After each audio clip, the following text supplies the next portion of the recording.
সেই সময়টাতে শাহিদ কাপুরের কলিজা পানি ছাড়া মাছের মতো হয়েছিল যখন তার সামনে দিয়েই তার প্রথম প্রেম পরীর মতো সেজেগুজে যাচ্ছিল। ইয়েস দোস্ত, আমি বলছি করিনা কাপুর খানের কথা। একসময় কিন্তু দুইজন খুব ডেট করতেন। রিসেন্টলি মুম্বাইতে দাদা সাহেব আম্বেদকর অ্যাওয়ার্ডের আয়োজন হয়েছিল। বলিউডের সবাই অ্যাটেন্ড করেছিলেন সেখানে। করিনা কাপুর এবং শাহিদ কাপুরও এই অ্যাওয়ার্ড অনুষ্ঠানের জন্য সামনাসামনি হয়েছিল।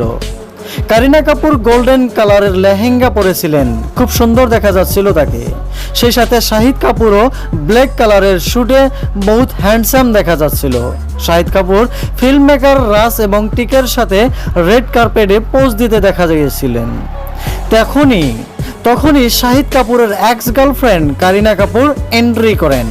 সেই সময় করিনা কাপুর কিন্তু ফিল্ম মেকার রাজ এবং টিকেকে কিন্তু হাই হ্যালোর ইশারা দেন, কিন্তু করিনা কাপুর সেখানে তার এক্স বয়ফ্রেন্ড শাহিদ কাপুরকে চোখে দেখেও না দেখার ঢং করেন।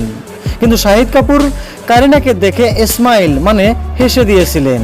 আপনি কি জানেন, শাহিদ এবং করিনা খুব মজার রিলেশনশিপে ছিলেন। দুইজন বিয়েও করতে চেয়েছিল, কিন্তু দুইজনের সম্পর্ক নিয়ে করিনার মা এবং বোন কারিশমা কাপুর খুশি ছিলেন না। করিনা যে সম্পর্ক নিয়ে খুব পজিটিভ ছিল।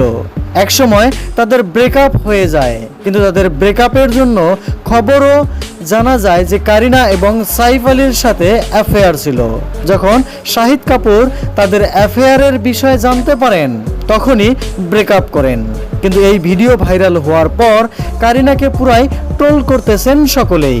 আপনি কি শাহিদ এবং করিনা কাপুর খানের বিষয়ে কিছু বলতে চান? জানাতে পারেন ভিডিও নিচে কমেন্ট বক্সে। ধন্যবাদ।